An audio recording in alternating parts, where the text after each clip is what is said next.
السلام علیکم ورحمۃ اللہ وبرکاتہ۔ محترم حضرات، محرم کا مہینہ جیسا کہ بڑی فضیلت اور عظمت والا ہے، خاص کر کے اس مہینے کی 10ویں تاریخ کو یعنی 10 محرم کو خصوصی فضیلت حاصل ہے۔ اس دن اللہ تبارک تعالیٰ نے موسیٰ علیہ السلام کو فرعون سے نجات عطا فرمائی۔ فرعون بڑا ظالم بادشاہ تھا، بنی اسرائیل پر حد سے زیادہ ظلم کیا کرتا تھا۔ اللہ تبارک تعالیٰ نے حضرت موسیٰ علیہ السلام کو حکم دیا کہ آپ اپنے قوم کو لے کر مصر سے نکل جائیں۔ چنانچہ موسیٰ علیہ السلام اپنے قوم بنی اسرائیل جو 6 لاکھ کی تعداد جو بال بچوں کے علاوہ تھی، مصر سے نکل گئے۔ فرعون کو یہ خبر پہنچی تو اس نے زبردست لشکر لے کر ان کی تعداد کا اندازہ لگا لیجئے کہ 1 لاکھ گھوڑے تو صرف سیاہ یعنی کالے رنگ کے گھوڑے تھے، جو باقی رنگ کے تھے وہ الگ ہیں۔ موسیٰ علیہ السلام کا پیچھا کیا۔ بنی اسرائیل جس راستے پر گئے تھے اسی راستے پر بہت تیزی سے جا رہا تھا۔ بنی اسرائیل نے دیکھا کہ فرعون قریب آ گیا ہے، گھبرا گئے اور موسیٰ علیہ السلام سے کہنے لگے، جس کا قرآن میں اللہ نے ذکر فرمایا، بسم اللہ الرحمن الرحیم، قال اصحاب موسیٰ انا لمدرکون۔ موسیٰ علیہ السلام کے ساتھیوں نے کہا کہ ہم تو پکڑے گئے، اے موسیٰ ہم تو پکڑے گئے، آپ نے ہمیں پھنسا دیا، نہ ادھر جا سکتے ہیں نہ ادھر جا سکتے ہیں، ادھر فرعون ہے ادھر دریائے نیل ہے، ہم تو پھنس گئے موسیٰ۔ موسیٰ علیہ السلام نے ان کو تسلی دی اور فرمایا، کلا انا معی ربی سیہدین، اللہ ہرگز ہمیں ضائع نہیں کرے گا، اللہ میرے ساتھ ہے اور میں اللہ کے بتائے ہوئے راستے سے تمہیں لے جا رہا ہوں۔ اسی وقت اللہ نے موسیٰ علیہ السلام حکم دیا کہ موسیٰ اپنی لکڑی کو دریا پر مارو۔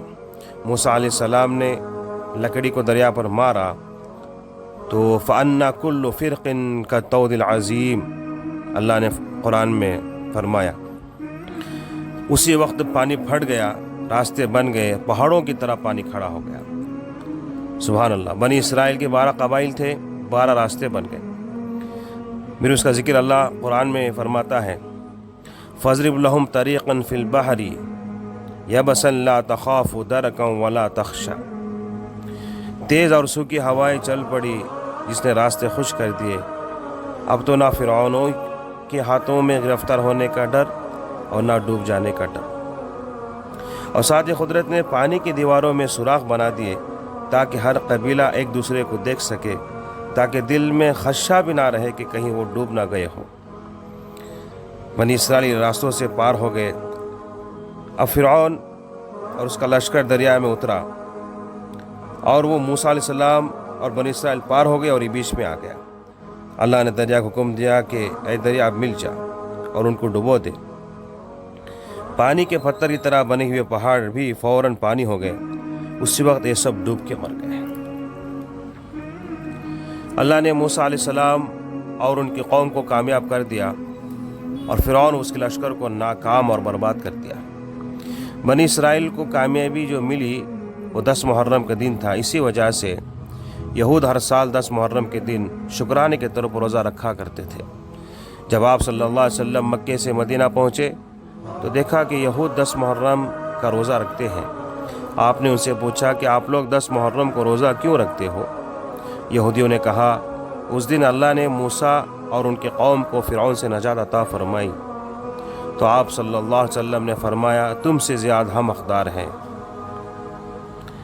تو آپ نے 10 محرم کا روزہ رکھا اور فرمایا کہ 10 محرم کے ساتھ ایک اور روزہ ملا لو، 9 10 رکھو یا 10 11، صرف 10 محرم کا ایک روزہ نہ رکھو۔ پھر آپ صلی اللہ علیہ وسلم نے 10 محرم کی روزے کی فضیلت بیان فرمایا افضل الصیام بعد رمضان شہر اللہ المحرم، رمضان کے مہینے کے بعد سب سے افضل روزہ اللہ تعالیٰ کا مہینہ محرم کا روزہ ہے۔ مسلم شریف کی روایت ہے۔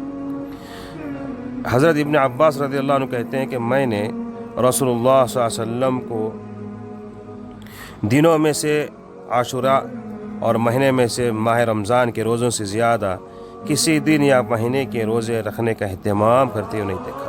بخاری شریف۔ روزے کے ثواب کے تعلق سے آپ صلی اللہ علیہ وسلم نے فرمایا، عاشورے کے روزے کے بارے میں مجھے اللہ تعالیٰ سے امید ہے 1 سال گزشتہ کے گناہ معاف فرما دیں گے۔ ترمذی شریف۔ محترم حضرات، 10 محرم کے دن تو ایک تو روزہ رکھنا ہے، دوسرا کام جو اللہ کے نبی علیہ السلام نے بتایا کہ اپنی بیوی اور بچوں پر کھانے پینے میں وسعت کرنا، یعنی اچھا کھلانا پلانا اور اچھا پہنانا۔ فرمایا نبی کریم صلی اللہ علیہ وسلم نے، من وسع علی عیالہ یوم عاشوراء وسع اللہ علیہ فی سائر سنتہ۔ بیہقی۔ جو کوئی عاشورے کے دن یعنی 10 محرم کے دن اپنے اہل و عیال پر وسعت کرے گا کھانے پینے میں، اللہ تعالیٰ اس پر سارے سال وسعت فرمائیں گے۔ سبحان اللہ۔ تو محرم کا مہینہ پورا مہینہ بڑا ہی بابرکت اور بڑا فضیلت والا ہے، اور خاص کر کے 10 محرم کا دن تو اور بھی زیادہ فضیلت والا ہے۔ تو 10 محرم کے دن 2 کام کرنے کے ہیں، ایک تو روزہ رکھنا ہے اور دوسرا جو ہے اپنی بیوی بچوں کے اوپر وسعت پیدا کرنا ہے کھانے پینے میں، پہننے میں وغیرہ میں۔ تو اللہ تعالیٰ ہم تمام کو 10 محرم کے روزہ رکھنے کی اور اپنے اہل و عیال پر خوب خرچ کرنے کی اور محرم کے مہینے میں خوب سے خوب عبادت کرنے کی توفیق عطا فرمائے۔ جب کوفہ 2 منزل رہ گیا، حر بن ریاح 1000 سوار لے کر آ ملا۔ ابن زیاد کا حکم سنایا اور عرض کیا، مجھے حکم دیا کہ جہاں امام حسین ملے ان کو گرفتار کر لینا۔ آپ نے فرمایا، اہل کوفہ کے اکثر خطوط میرے پاس ہیں، اگر تم لوگ اپنے اقرار اور قول پر قائم رہو تو میں چلو ورنہ پلٹ جاؤں۔ حر نے جواب دیا، مجھ کو واللہ اس حال کی خبر نہیں اور نہ میں آپ کو چھوڑ سکتا ہوں۔ الغرض حر نے آپ کو روکا اور آپ بحکم قضا حر بن ریاح کے ساتھ ہو لیے، یہاں تک کہ آپ کو میدان کربلا میں لایا گیا جو ایک اجاڑ میدان تھا۔ آپ نے جنگل بیاباں کی وحشت کو دیکھ کر اس کا نام پوچھا۔ لوگوں نے کہا، اس زمین کا نام کو کربلا کہتے ہیں۔ آپ نے فرمایا، میدان قرب و بلا یہی ہے کہ قرب و بلا کے معنی قرب کے معنی مصیبت، بلا کے معنی مصیبت، یعنی دوہری مصیبت، ڈبل مصیبت۔ یہ مقام پانی سے بہت دور تھا۔ دوسرے محرم کو آپ میدان کربلا میں اترے۔ دوسرے دن عمر بن سعد کوفے والوں کی 22,000 فوج لے کر آپ پہنچا، اور عبداللہ بن زیاد نے عمر کو حکم دیا کہ حسین سے کہو پہلے اپنے تمام ساتھیوں کے ساتھ یزید کے ہاتھ پر بیعت کرے، پھر ہم دیکھیں گے کہ ہمیں کیا کرنا چاہیے۔ امام حسین رضی اللہ عنہ ان کے ساتھیوں کو پانی نہ پہنچنے پائے، وہ پانی کا ایک خطرہ بھی نہ لینے پائے، جس طرح حضرت عثمان بن عفان رضی اللہ عنہ پانی سے محروم رہے تھے۔ سعد نے 500 سپاہی گھاٹ کی حفاظت کے لیے بھیج دیا۔ جب آپ اور آپ کے ساتھیوں پر پانی بند ہو گیا، ننھے بچے پیاس کے مارے بے تاب ہونے لگے اور پیاس کی وجہ سے تڑپنے لگے، تو اس وقت آپ نے اپنے بھائی عباس بن علی کو حکم دیا کہ 30 سوار پیدل چل کر جائے اور پانی بھر لائے۔ یہ پہنچے تو محافظ دستے نے روکا، اہم مقابلہ ہوا، لیکن آپ 20 مشکیں پانی کے بھر لائے۔ اس کے بعد حضرت امام حسین رضی اللہ عنہ نے عمر بن سعد کو بلا کر 3 صورتیں پیش کی۔ پہلی صورت، مجھے وہیں لوٹ جانے دو جہاں سے آیا ہوں۔ دوسری صورت، مجھے خود یزید سے اپنا معاملہ طے کر لینے دو۔ تیسری صورت، مجھے مسلمانوں کی سرحد پر بھیج دو، وہاں کے لوگوں پر جو گزرتی ہے مجھ پر بھی وہی گزرے گی۔ عمر بن سعد نے ابن زیاد کو خط لکھا۔ اس نے جواب دیا کہ حسین قبضے میں آ چکے ہیں، اگر بغیر اطاعت کے نکل گئے تو تعجب نہیں کہ پھر عزت و قوت حاصل کر لے۔ بہتر یہ ہے کہ اب انہیں قابو سے نکلنے نہ دیا جائے جب تک کہ وہ یزید کے ہاتھ پر بیعت نہ کر لے، اطاعت قبول نہ کرے۔ اگر وہ انکار کرے تو پھر بے تحمل حملہ کر دینا، خون بہا دینا، لاش بگاڑ دینا اور قتل کے بعد ان کی لاشوں کو گھوڑوں سے رون ڈالنا۔ عمر بن سعد نے ابن زیاد کا حکم آپ کو سنا دیا اور کہا کہ اے حسین، اپنے معاملے میں خدا کو یاد کیجیے، میں گواہی دیتا ہوں کہ اگر آپ جنگ کریں تو ضرور قتل کر دی جائے گی۔ آپ غضب نہ ہو کر فرمایا، اے عمر، تو مجھے موت سے ڈراتا ہے، ساری دنیا کو خدا کے راہ میں مرنا ہم نے سکھایا۔ کیا تمہاری بدبختی اس حد تک پہنچ گئی ہے کہ مجھے قتل کرو گے؟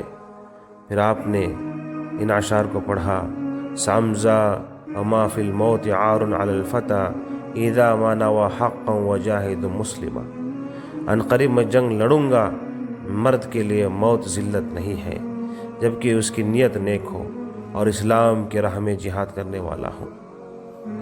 اس کے بعد آپ اپنے تمام ساتھیوں کو جمع کر کے حمد و ثنا کی، پھر فرمایا، لوگوں، میں نہیں جانتا کہ آج روئے زمین پر میرے ساتھیوں سے افضل اور بہتر لوگ موجود ہوں۔ تم سب کو اللہ تعالیٰ نے میری طرف سے جزائے خیر عطا فرمائے۔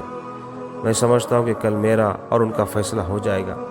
میری رائے ہے کہ تم سب خاموشی کے ساتھ نکل جاؤ، رات کا وقت ہے، میرے اہل بیت کا ہاتھ پکڑو اور تاریکی میں ادھر ادھر چلے جاؤ، میری طرف سے کوئی شکایت نہیں ہوگی۔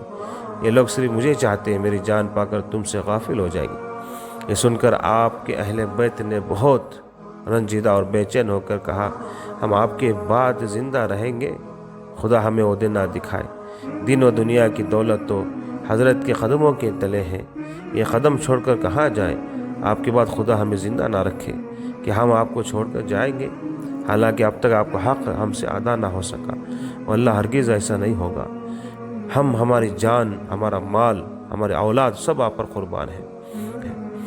ہم اپنے نیزوں کو دشمنوں کے سینوں پر توڑ دیں گے، اپنی تلواروں کو ان کی کھوپڑیوں پر گھما دیں گے۔ جب قبضے میں ہاتھ رہیں گے، اپنے ساتھی کو شوق شہادت کو دیکھ کر آپ کو بھی جوش آیا، اپنے ساتھیوں کے شوق شہادت دیکھ کر آپ کو بھی جوش آیا، اگرچہ شوق شہادت آپ کے باطن میں پہلے سے ہی دامن گیر تھا۔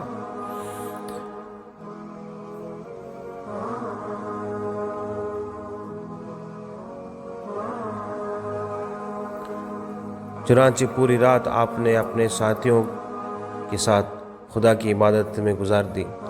10ویں محرم کو نماز فجر کے بعد سعد نے اپنی فوج لے کر نکلا۔ حضرت حسین رضی اللہ عنہ نے بھی اپنے اصحاب کے صفیں قائم کی، علم جھنڈا اپنے بھائی عباس بن علی رضی اللہ عنہ کے ہاتھ میں دیا، خیموں کے پیچھے خندق کھدوا کر اس میں بہت ایندھن کا ڈھیر کر کے آگ جلا دی تاکہ دشمن پیچھے سے حملہ ور نہ ہو سکے۔ جب دشمن قریب آ گیا تو آپ نے بلند آواز سے دشمن کے سامنے خطبہ دیا، لوگو، میری بات سنو، جلدی نہ کرو، میرا حسب و نسب یاد کرو، سوچو میں کون ہوں، کیا تمہارے لیے میرا قتل کرنا روا ہے؟ کیا میں تمہارے نبی صلی اللہ علیہ وسلم کی لڑکی کا بیٹا نہیں ہوں؟ کیا سید الشہداء حمزہ میرے باپ کے چچا نہیں تھے؟ کیا تم نے نبی علیہ الصلوۃ والسلام کا یہ قول نہیں سنا؟ آپ میرے اور میرے بھائی کے حق میں فرمایا تھا، سید الشباب اہل الجنہ، میرے دونوں نواسے جنت میں 9 عمروں کے سردار ہیں۔ کہ یہ بات بھی تمہیں میرا خون بہانے سے نہیں روک سکتی؟ اللہ اس وقت روئے زمین پر بجز میرے کسی نبی کے لڑکی کا بیٹا موجود نہیں، تمہارے نبی کا بلا واسطہ نواسا ہوں۔ کیا تم مجھے اس لیے ہلاک کرنا چاہتے ہو کہ میں نے کسی کی جان لے لی ہے، کسی کا خون بہایا ہے، کسی کا مال چھینا ہے؟ آخر میرا قصور کیا ہے؟ آپ نے بار بار پوچھا، مگر کسی بے ایمان نے جواب نہیں دیا، مگر حر کے دل پر آپ کی اس تقریر کا بڑا اثر ہوا۔ فوراً گھوڑے کے ایڑ لگا کر لشکر حسین میں پہنچ گئے اور حضرت امام حسین کی خدمت میں پہنچ کر کہا، ابن رسول اللہ صلی اللہ علیہ وسلم، میں وہی بدبخت ہوں جس نے آپ کو لوٹنے سے روکا، راستہ بھر آپ کا پیچھا کیا۔ خدا پاک کی قسم، میرے وہم و گمان میں بھی یہ بات نہ تھی کہ ظالم آپ کے معاملے میں اس حد تک پہنچ جائیں گے، اور اللہ اگر مجھے معلوم ہوتا یہ بے ایمان ایسا کریں گے تو میں ہرگز اس حرکت کا مرتکب نہ ہوتا۔ اب میں اپنے قصوروں پر نادم ہو کر توبہ کے لیے آیا ہوں، آپ کے قدموں پر شہید ہونا چاہتا ہوں۔ آپ کی طرف سے دشمنوں سے ایسی جنگ لڑوں گا جس میں کم سے کم یہ ہوگا، سر کٹیں گے، شانوں سے اڑ جائیں گے۔ کہ آپ کے خیال میں یہ میری توبہ کے لیے کافی نہ ہوگا؟ آپ نے فرمایا، ضرور، خدا تیری توبہ قبول کرے گا۔ تیرا نام کیا ہے؟ کہا، میرا نام حر ہے۔ آپ نے فرمایا، حر کے معنی آزاد کے ہیں، جیسا تیری ماں نے تیرا نام رکھا ہے اسی طرح تو آزاد ہے، دنیا میں آخرت میں انشاءاللہ آزاد ہی رہے گا۔ اس کے بعد باقاعدہ جنگ جاری ہو گئی، طرفین سے یعنی دونوں طرف سے ایک دو کر کے جوان مردہ نکلتے تھے، تلوار کی جوہر دکھاتے تھے۔ حضرت امام حسین کے طرفداروں کا پلہ بھاری تھا، جو ان کے سامنے آتا تھا مارا جاتا تھا۔ اس حالت کو دیکھ کر دشمن گھبرا گئے۔ عمر بن سعد نے پکار اٹھا، بے خوف ہو، جان لو کس سے لڑ رہے ہو، یہ لوگ جان پر کھیلے ہوئے ہیں، تم ایک ایک کر کے سب مارے جاؤ گے، ایسا نہ کرو بلکہ ایک دم حملہ کرو۔ جب دشمن قریب پہنچ گئے تو حضرت کے رفقا زمین پر گھٹنے ٹیک کر کھڑے ہو گئے اور نیزے سینے پر، نیزوں کے منہ پر گھوڑے بڑھ نہ سکے، لوٹنے لگے۔ حضرت کی فوج نے اس موقع سے فائدہ اٹھایا اور تیر مار مار کر کئی آدمیوں کو قتل کر دیا۔ پھر حر حضرت سے اجازت لے کر میدان میں کود پڑا۔ ایسا معلوم ہوتا تھا کہ بھوکا شیر ہے۔ دشمن کے لشکر میں اس کی مردانگی کی دھوم تھی، اس لیے کہ اس کے مقابلے میں کوئی آتا نہ تھا۔ آپ شہادت کے شوق میں تلوار اٹھائے ہوئے دوڑتے تھے۔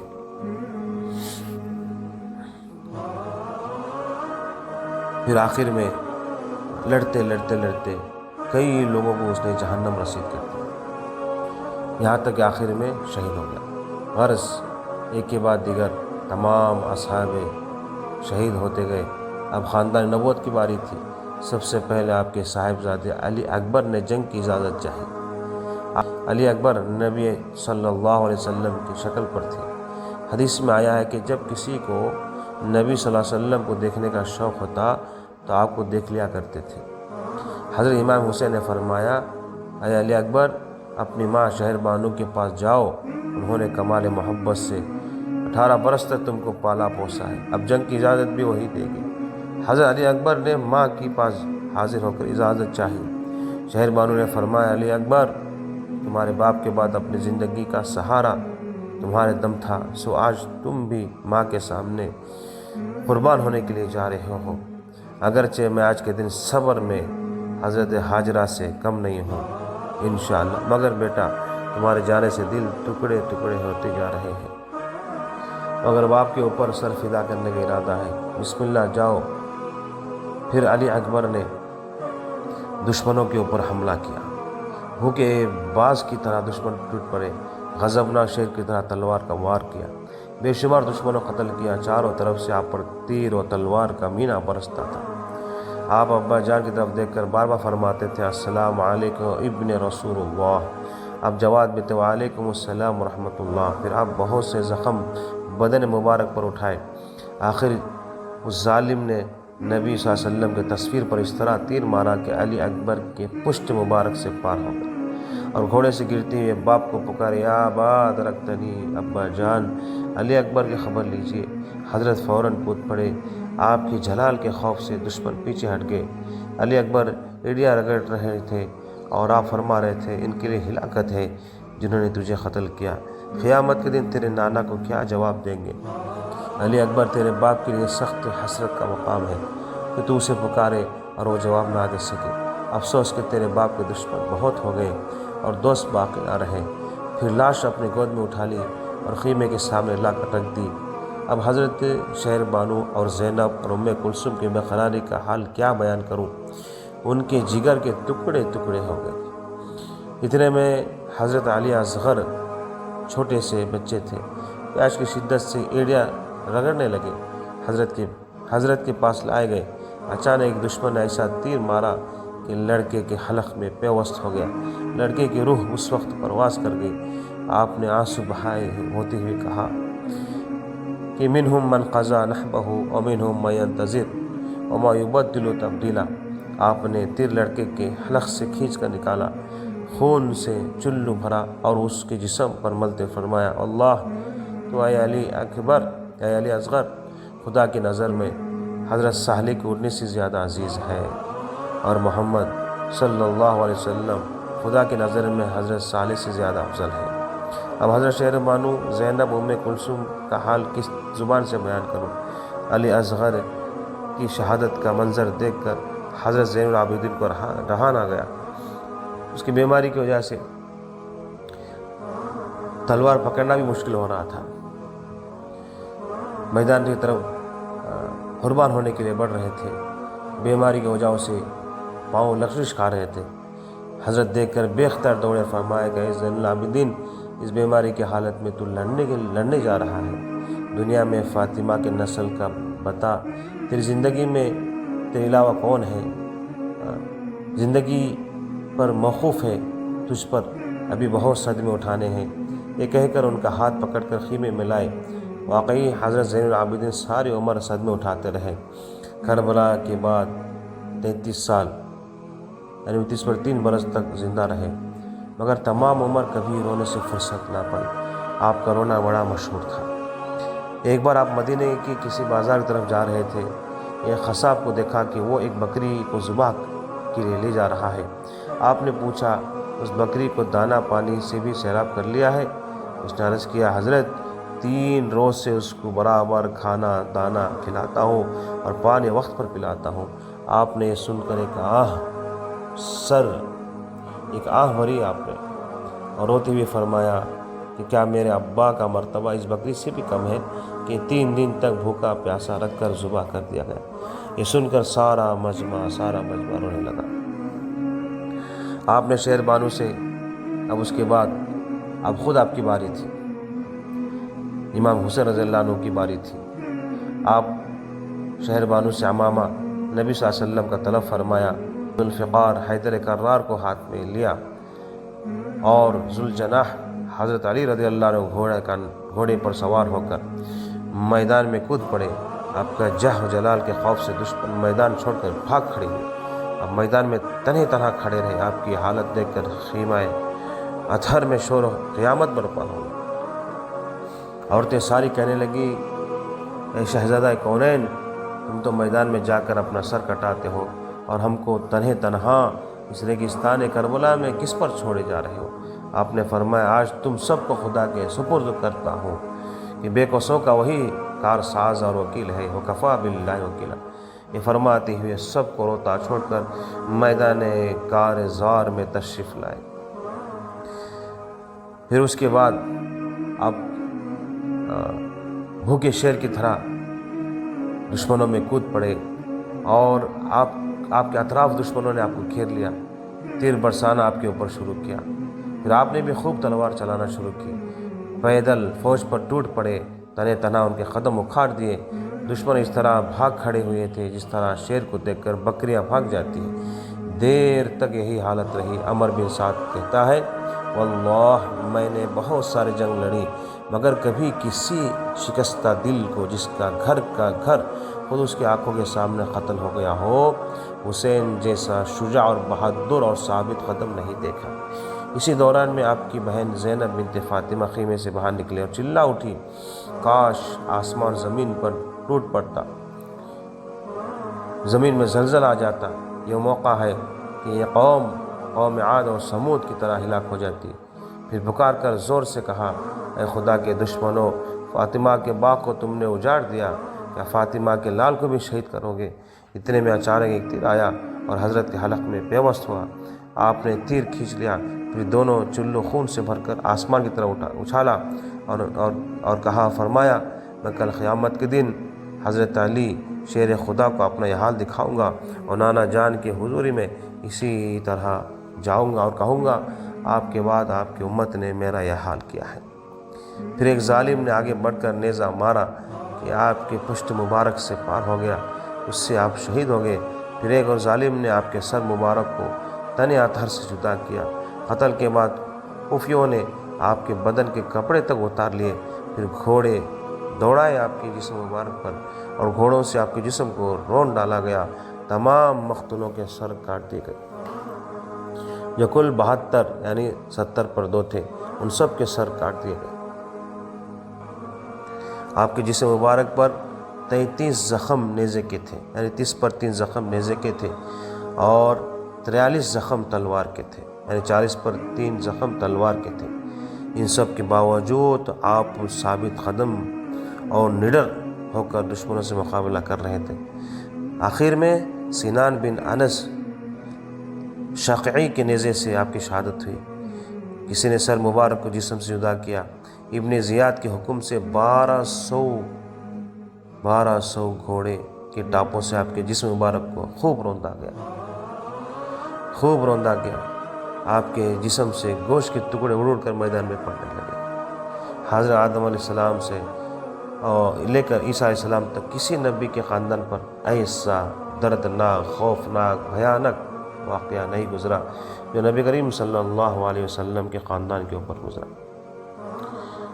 میرے بھائی بزرگوں دوستوں، یہ سارا واقعہ اس لیے نہیں بیان کیا گیا کہ آپ سن کر مزہ لیں، یہ واقعہ اس لیے سنا گیا تاکہ اس سے نصیحت حاصل کریں۔ اگر حق کے لیے جان دینے کی ضرورت پڑے تو حق کے لیے جان دیں، لیکن حق کے لیے حق کا ساتھ نہ چھوڑیں۔